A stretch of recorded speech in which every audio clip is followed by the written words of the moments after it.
All right, welcome everybody. Give me just a few teeny tiny moments just to kind of get set up and see how everything's looking on my end. I want to see what you all are seeing.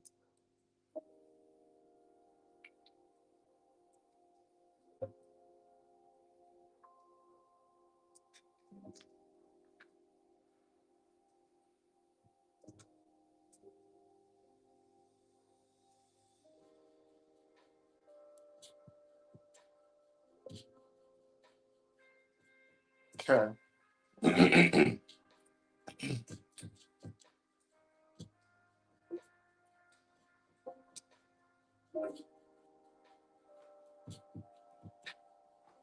All right, adjust this.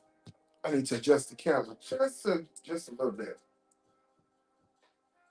I think I need to raise it up one more time. So let me get a little prop. So I'm gonna prop it up on.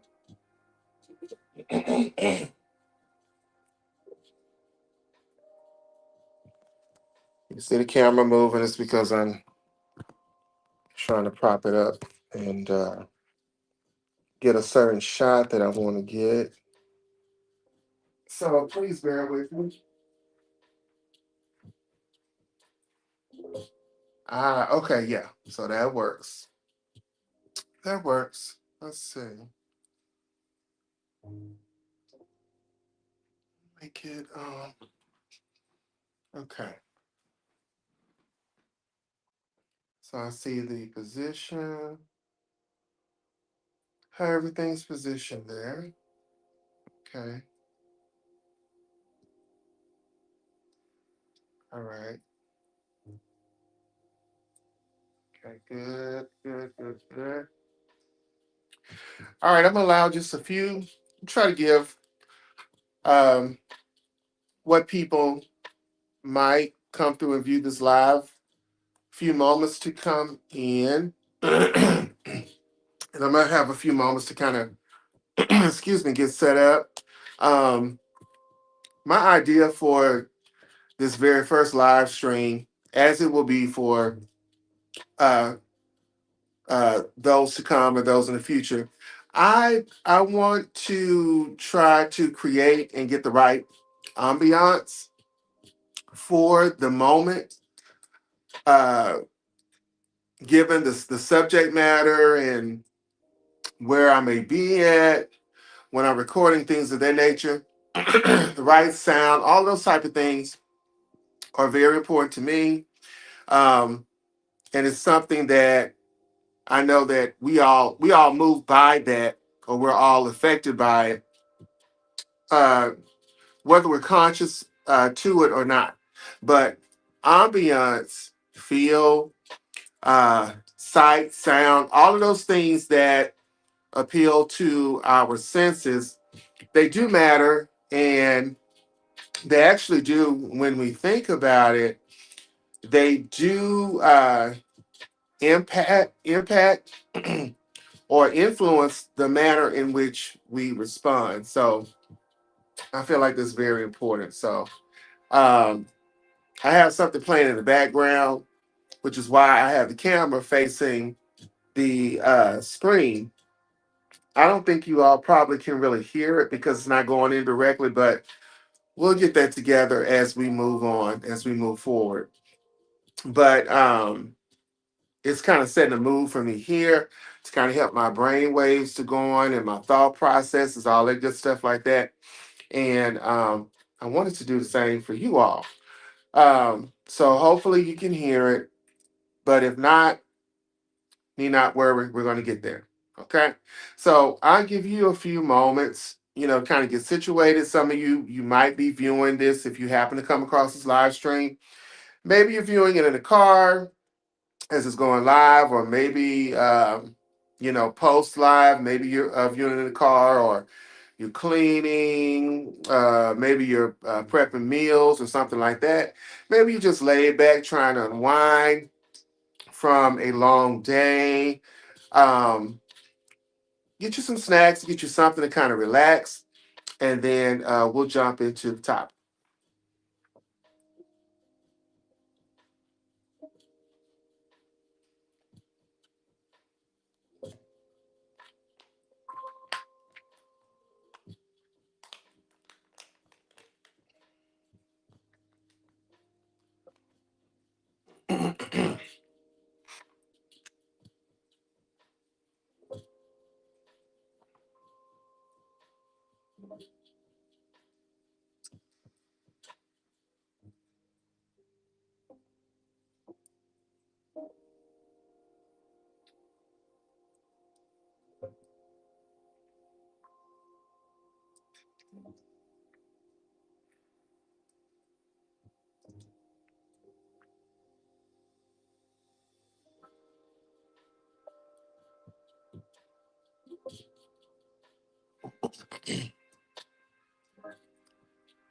All right, we're almost ready. Give me one more minute, and then we'll get rocking and rolling here.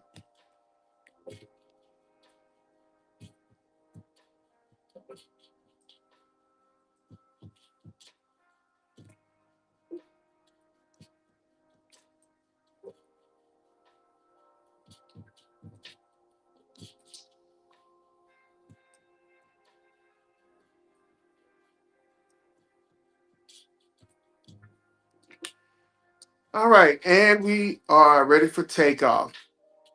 Well, welcome to Culturally Appropriate, where we view all things related to current culture and possibly, past. I'm your host. I'm A. Lamont, and this is my first live stream. So, yay, A. Lamont. Yay, culturally appropriate. I was a little bit nervous about it, because I have not done a live stream, not independently. I have done some live streams in association with some different things, but this is my very first one, so it's kind of like my baby, my project, if you will. Seeing it from the point of conception into infancy, which is where we're at right now. I kind of liken it to that of development of the human beings. That of a child.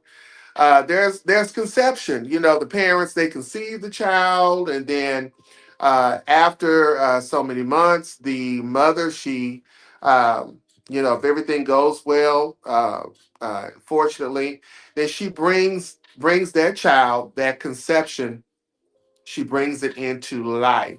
She births it and brings it into life, and then there starts the real work, if you will.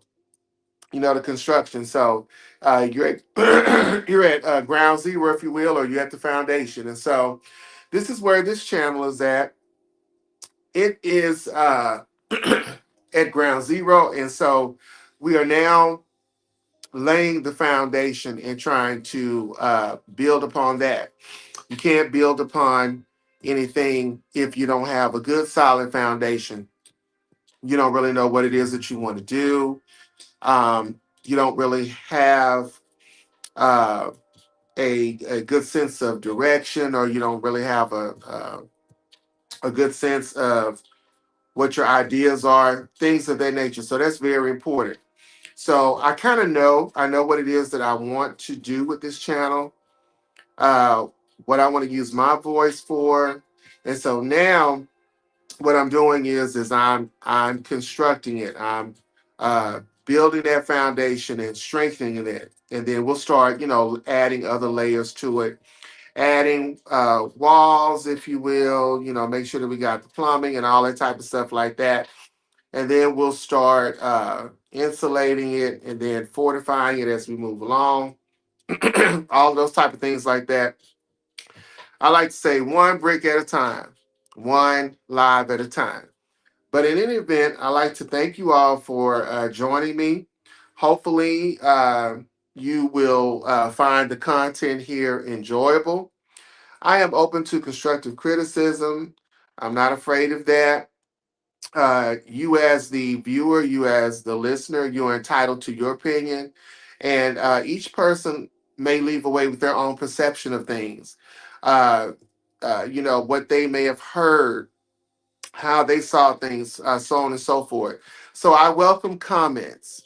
I hope that you will join this channel and be a part of this journey with me as we move throughout culture, all of the winds and the twists and the turns that come with it.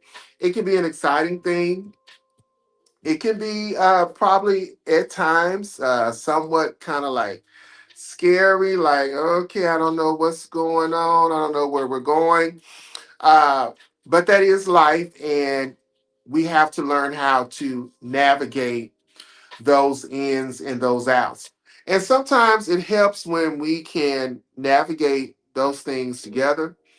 We can come together with a like purpose, to learn, to explore, to research, to find those things out, to search it out, to seek it out, and that could be an exciting thing in itself when you're looking for things and you keep digging for it and you keep searching for it, and then when you finally uh, come across it and you find that thing that you're looking for, or you find that answer, or you find that person, or you find that path, that can be very rewarding. So that is my intention for this channel, and I hope that you will join me on this journey. Please don't forget to like, to share, and to subscribe. Now, at some point, I will be coming on camera, so be on the lookout for that. But I just kind of like I said earlier, I want to really define the channel and make sure that the compass is set right. And then as we go one live at a time, one brick at a time, then those things, they will begin to unfold. Okay. So this has been in the works for a little bit. I've been thinking about, okay, what is it that I'm hearing? What is it that I'm seeing as an individual? Uh, what is it that my attention is really turned towards, right? To kind of want to talk about what am I kind of sensing a passion for, and that could change for us from day to day, right? So this weekend, I was just kind of sitting around and thinking, okay, you know what, you got to start uh, etching and sketching out what it is that you want to talk about and get a subject matter and things like that. And so the topic or the word vulnerable came to me. And I'm going to get into how uh, that came about. But I titled this particular live Vulnerable. Now, in society, in our culture, we tend to hear a lot of people talk about energy. You hear the phrase a lot, protect your energy. You got to protect your energy. You got to guard your energy. And I got to thinking about that, and I said, now, in order to guard your energy, one must know their areas of vulnerability, those areas that can be penetrated, if you will. Because if you don't know your areas of vulnerability, how can you effectively protect your energy? Okay. So, in order to protect one's energy, it's helpful to know one's vulnerability. What are those things that uh, you may be susceptible to that can cause you problems? that can impede your growth, that can impede your health, that can impede your progress, uh, that can give you a false sense of security or foster insecurity. All of those type of things there. Now, as I began kind of thinking about vulnerable and what that means and uh, what that entails, the first thing that came to my mind was the heart.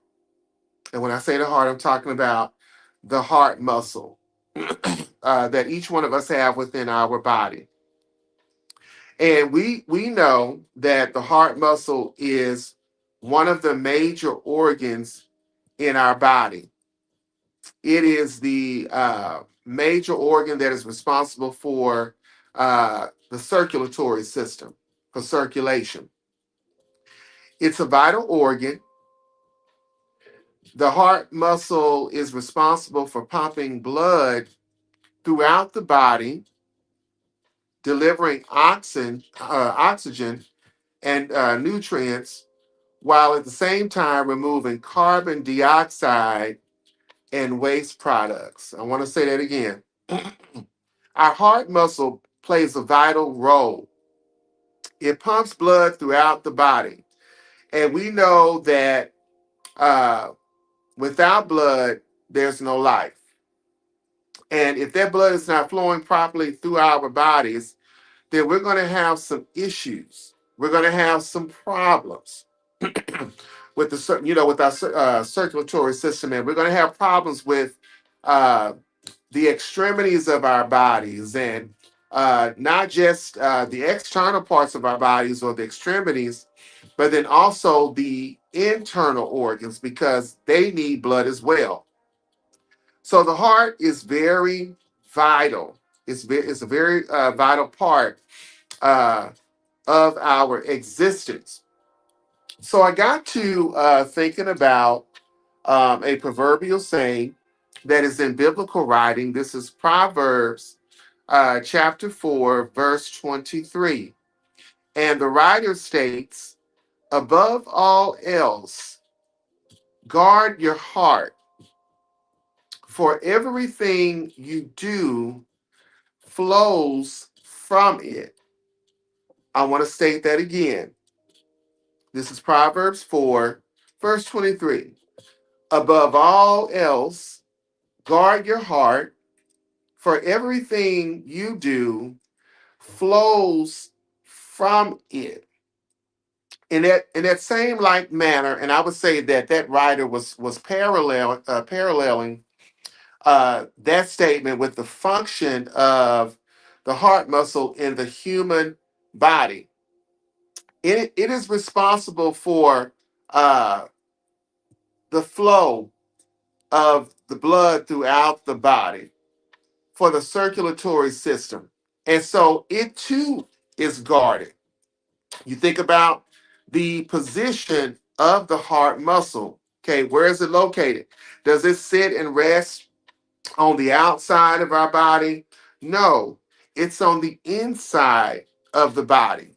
And it's on the inside for a reason because it's a vital organ. Uh, it's vulnerable. It's susceptible. So it has to be given that it's very vital, given that it has a distinct role, it has an important role, an important function, it must be guarded. So now in our human body, where does the heart muscle sit?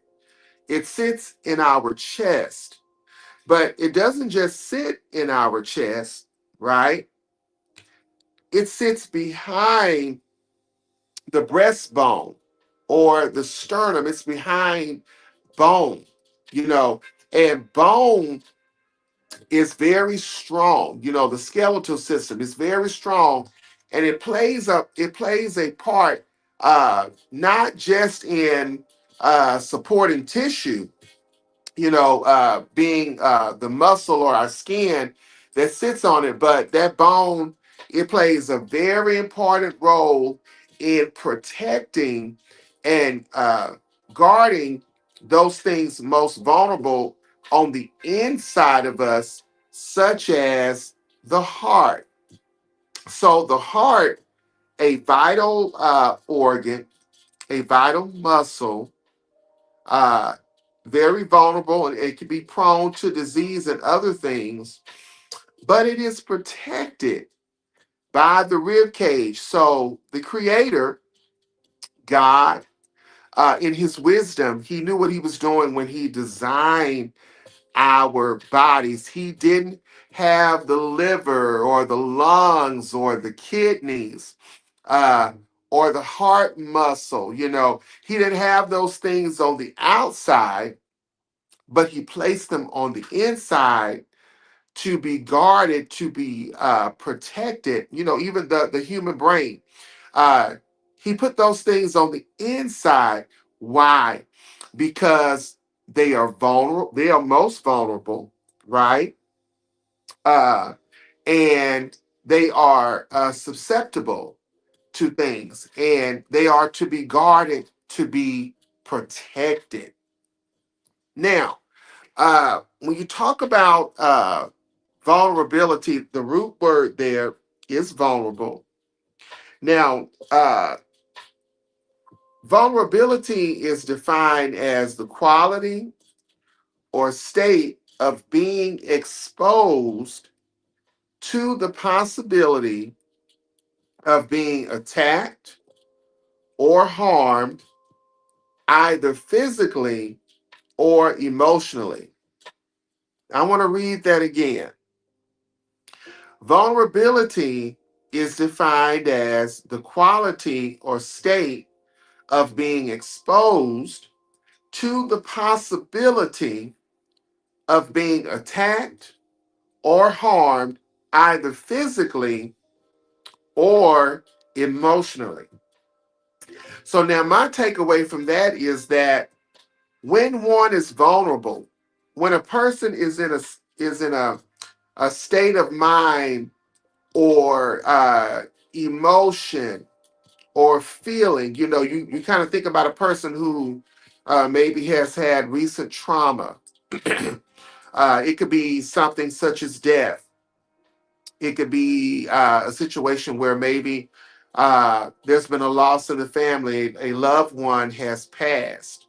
It could be where uh, they've experienced loss in the sense of maybe having lost a source of income, or having lost an opportunity, having lost a relationship. Many of the different types of situations and experiences that we as human beings do encounter throughout our lives. When things like that happen, we can say loneliness, depression, the state of mind. When we're like that, or if we lack self-esteem, a good, healthy, strong understanding as to who we are right now, or what our strengths are, uh, our uniqueness, our talents, our abilities, what we have to offer. If we don't have a strong sense of that, who we are, where we come from, then we are most vulnerable to be exposed, to be exploited. There's a possibility, that possibility is created there, of being attacked or harmed, either physically or emotionally. We are most susceptible because we are in a vulnerable state, physically, emotionally, mentally. And oftentimes that vulnerable state is created in connection with people, systems, or situations. I want to say that again. A vulnerable state or condition, a vulnerable state of mind, that can be induced, if you will, or created out of interactions with people, systems, or situations. And I think I speak for most of us when I say we all have had points or times in our lives where we've been vulnerable. And there are many people in the world today, people that we know uh, directly and closely, who are vulnerable. Now,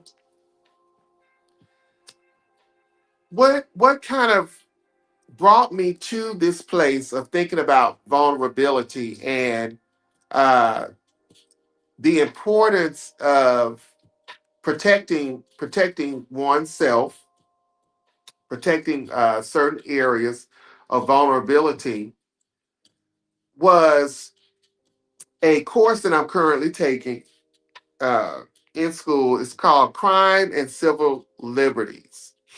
And so in that course, you're you're getting exposure to the American legal system, and you're getting exposure to the court system in the United States. You're getting exposure to the Constitution. You're getting exposure to criminal proceedings. In other words, how things go or are supposed to go in our criminal justice system, and case law. And it's very interesting how case law drives a lot of the things that occur in the judicial system. In terms of trials and convictions and guilty pleas and appeals, all those type of things like that. So I had been just kind of surfing YouTube and really watching, uh, current trials and past trials. And so one trial that came up in my feed was the one about the infamous Jeffrey Dahmer. So that came up.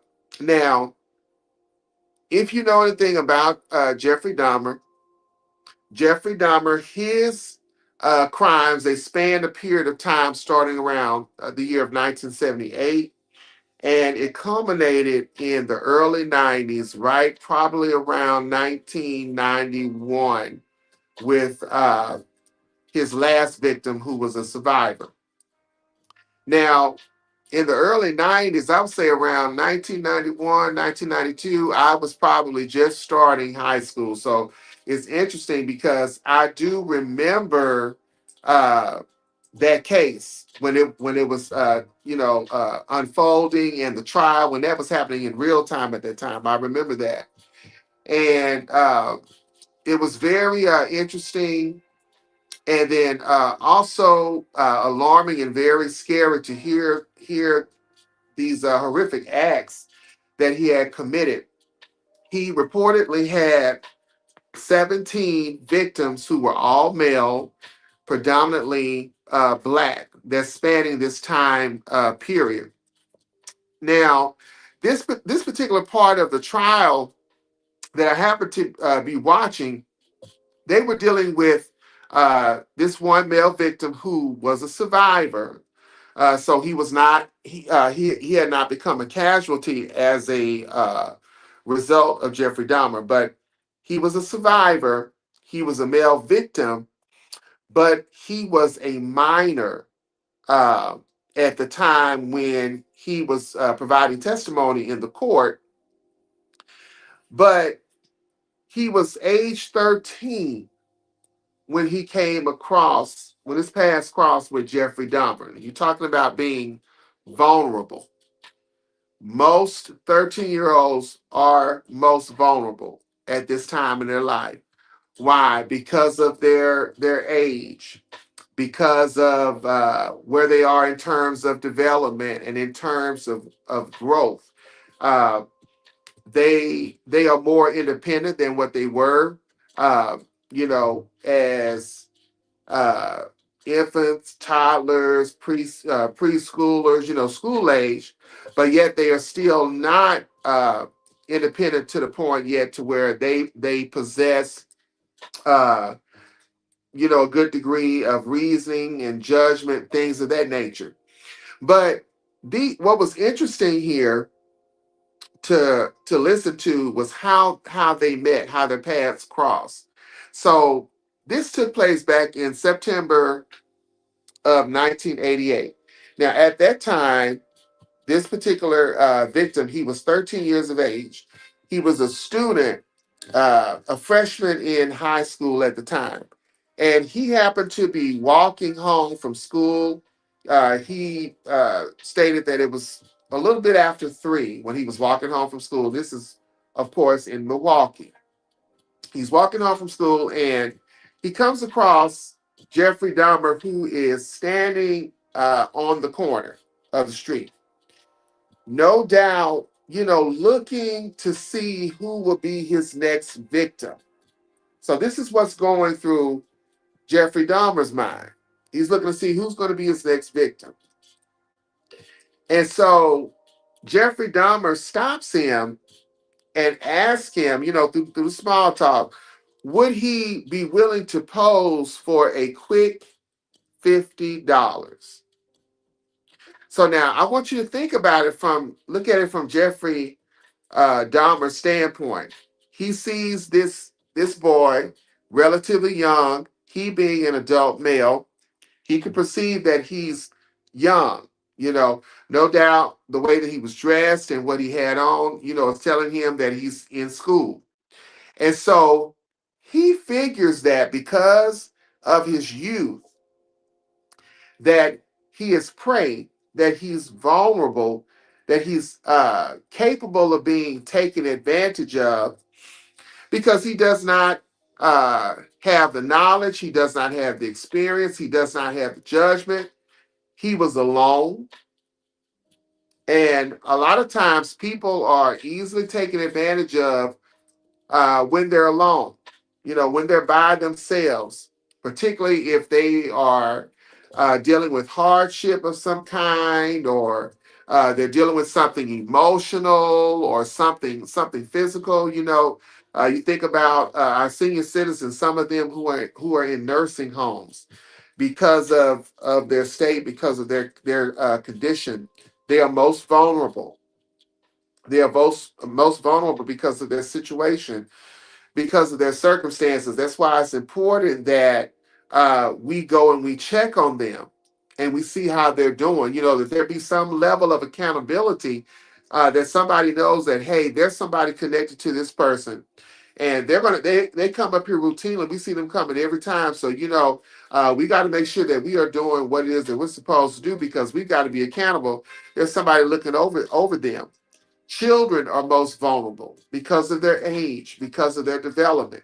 That's why it's important that parents protect their children, that parents teach their children, that they watch over them, because they are most vulnerable, like this young boy at the time. So he offers him $50 to do a quick pose with him. Now, most 13-year-olds, what's going to appeal to them is going to be the money. So he knows this. They're vulnerable. They're prey to that.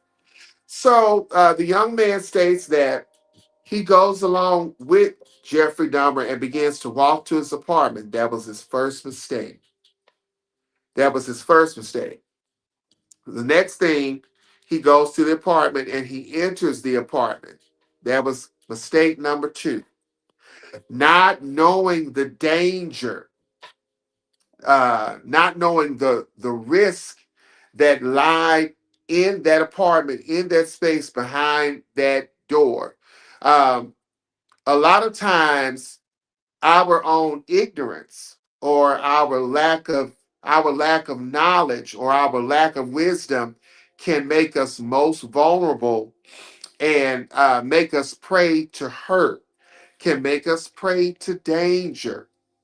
Uh, there's a biblical writing that states, "My people perish," and this would be God talking to his prophet at the time. He says, "My people, they're perishing for lack of knowledge," meaning that they didn't know who he was and They didn't know some of their origin and who they were as a people. So they were perishing because of that. This is why it's important to know your origin, to know your family, to know your family history, to know who your mother and your father is. That is so important to know where you come from. What is your family name? What is my name? Who gave me this name? Who are my siblings?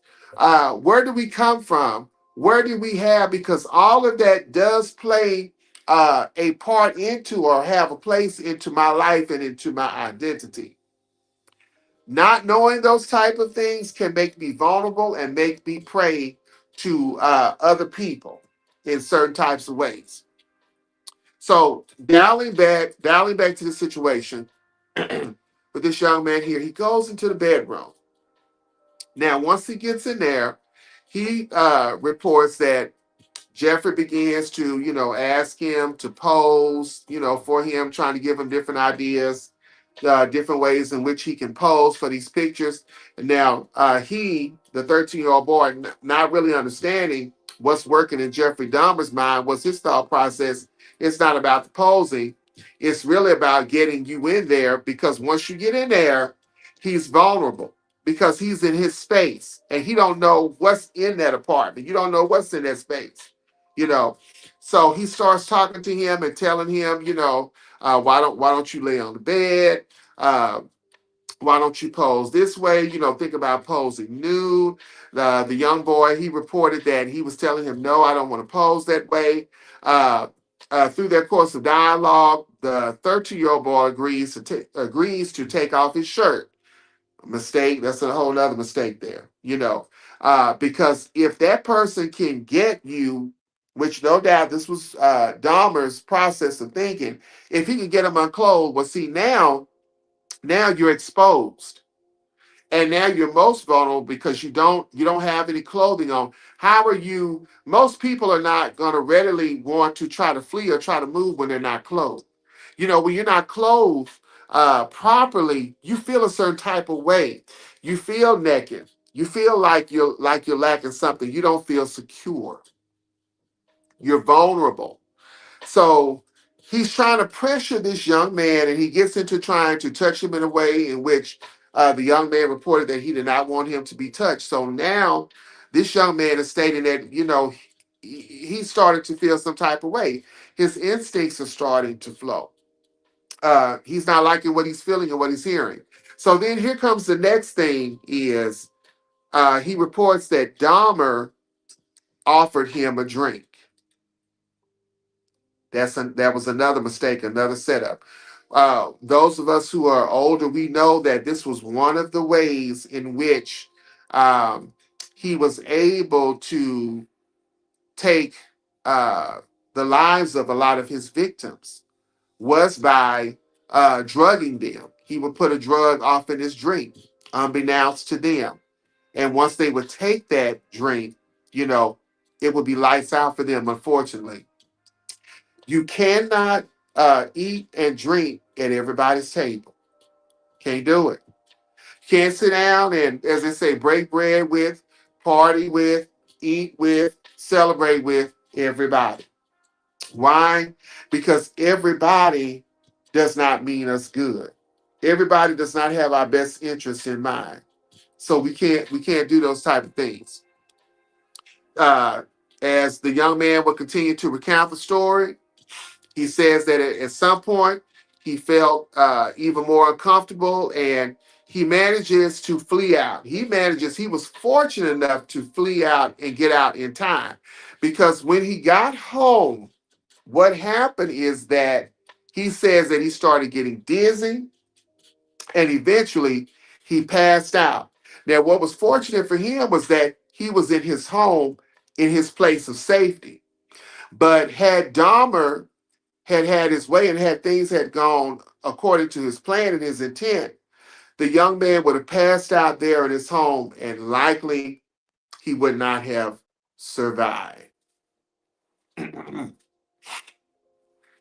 Now, I began to kind of just research some things a little bit further, dealing with being vulnerable and vulnerability. And there are three primary areas according to biblical writing where we as human beings, it doesn't matter your gender, whether you're a man or woman, but we are most prone and most vulnerable uh, in the area of our flesh, the physical body. We are most vulnerable when it comes to things that we see or the eyes. And then we're most vulnerable when it comes to uh, the pride of life or, uh, you know, wanting to acquire things and always wanting to be validated, always wanting to belong or feel like we need to belong everywhere or wanting someone to stroke our ego. And this is found in 1 John 2:15 through 17, where John talks about the desires of the flesh, the desires of the eyes, the pride of life. These are three things that you and I really have to strive for balance in those areas, because if you get out of balance, then this is where you can topple over and you can start making errors, and you open up vulnerability in your life and in your being and in your spirit, in your person. Okay, where is that borne out in witness at? Well, we see this in biblical writings with the first man and the first woman, Adam and Eve, Genesis 3 and 6. Okay, it goes back to that tree that God stipulated to them, said, "Don't touch this one." Now, everything else that I put in for you, I provided for you as a father. I made provisions for you as your creator. All of these other things, they are good for you to have, but this one right here, this is not good for you. Because just as sure as you decide to go and partake of it, it's going to produce death in your life. Okay? It's going to produce sickness in your life. It's going to produce confusion in your life. It's going to produce issues in your relationship, on and on and on. The story goes that Eve, she's having this conversation with the serpent, and the serpent is wiser than her. And so he begins to entice her to partake and eat of that tree. And then as you read there, it says that she looked at the fruit, and it looked good. It was good for the body. It was appeasing to the body. She looked at it, it was appeasing to the eyes. She looked at it and it was appealing to her sense of pride, that part of her being wanting to know more than what she needed to know at that time. And the same thing for Adam, wanting to know more, because why? They were tempted by the serpent and they were not secure, obviously, in what it was that their creator God had told them. And as we know through the storyline, through the writing, it causes a major fall. And every man and every woman and every child that's to come behind it has to deal with issues that's connected right back to that. They opened up, or they introduced vulnerability into the human race. It was another uh, biblical account that we read about, Samson.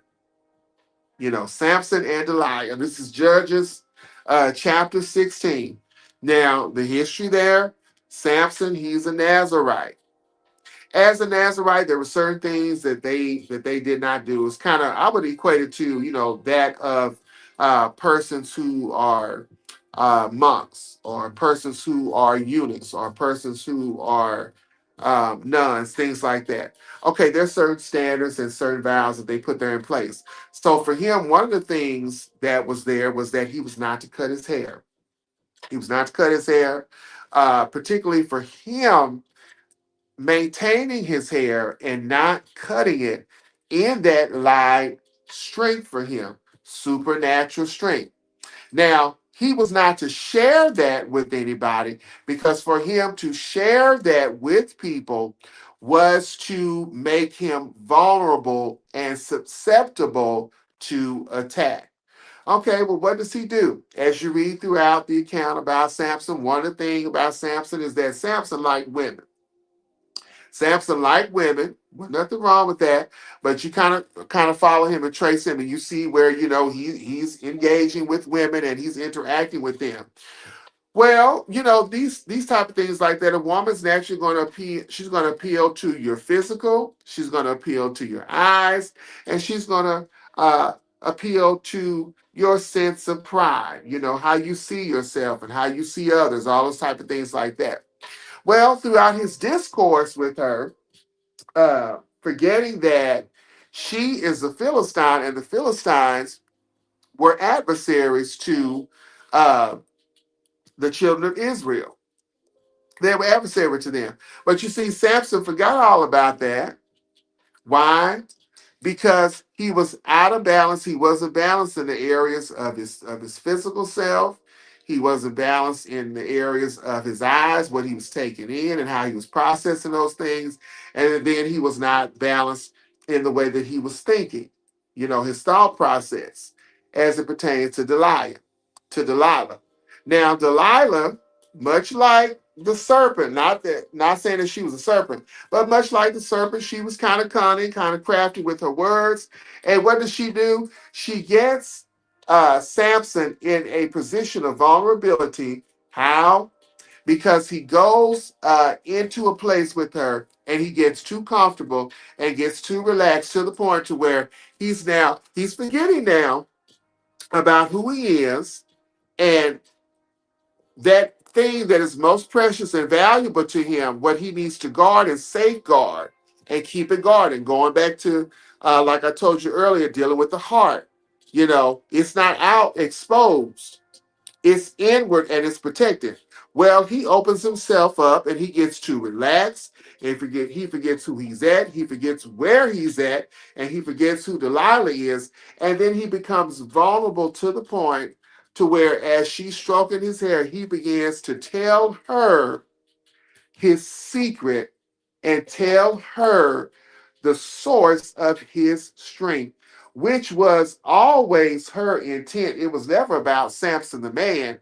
It was about figuring out what is the source of this supernatural strength, because see, it was so attractive to people and very attractive to his enemies because he was able to defeat them that way. And so she was able to get that out of him. And once she got it out of him, that was the setup, and it was time for them to move in. And unfortunately for Samson, it culminated into his demise. It became a casualty. Why? That area of vulnerability, that area of exposure, talking too much, revealing too much. There is such a thing as talking too much. There is such a thing as talking too much, such a thing as saying too much. If we're always talking, if I'm always talking, then where do I have time to sit and to listen, to hear, to learn, to observe, to assess? You know, Nobody wants to hear you talking all the time. You know, there's a time and a place for everything. The biblical book of Ecclesiastes tells us that there's a time for everything. So we have to learn those things. All right. Let's see. I'm at 48 minutes, so I'm going to get ready to wrap up. So how can we guard our vulnerability? How do we guard and protect those areas? By covering,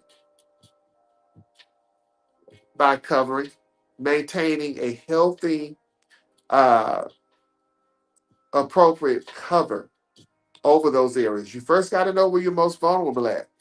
If we go back to Adam and Eve, after Adam and Eve traverse or do the opposite of what it is that God asked them to do, what happens is that they fall out of a level of relationship with God. There's a degree of closeness, engagement that they no longer enjoy now. It's at a distance now. And now their eyes are open and they see that they're naked. And so their whole perception is changed of how that looks to them. But what does God do? Even with their error, He comes along and He covers them. He doesn't leave them exposed. He doesn't leave them in that condition. He does not let them linger or let them be left in that state of their perception being messed up because of their disobedience.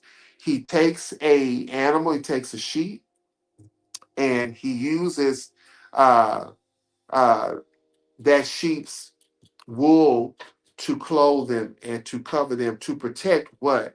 To protect now their vulnerable areas. So you and I, in that like fashion, we've got to become familiar with ourselves. We got to know where we're most vulnerable at, when we're vulnerable, why we're vulnerable in those areas, and then we have to strategize and be strategic with coming up with a plan to guard those areas. Okay. All right. So I'm done with the information that I was going to introduce today, what I want to talk about as pertains to being vulnerable and uh, guarding those areas, learning where we're vulnerable at and how to best cover them and how best to move. So if you found this information interesting and you found it useful, let me know down in the comments section. If you like it, give me a like. Why don't you hit the like button and share it? Please don't forget to subscribe. I'd love to have you as a subscriber and to be a part of this channel and on this journey for me. I hope that you will share me out and let others know about this channel. So until next time, and as I told you earlier, we're building, we're getting things together. Uh, I'll see you next time on Culturally Appropriate.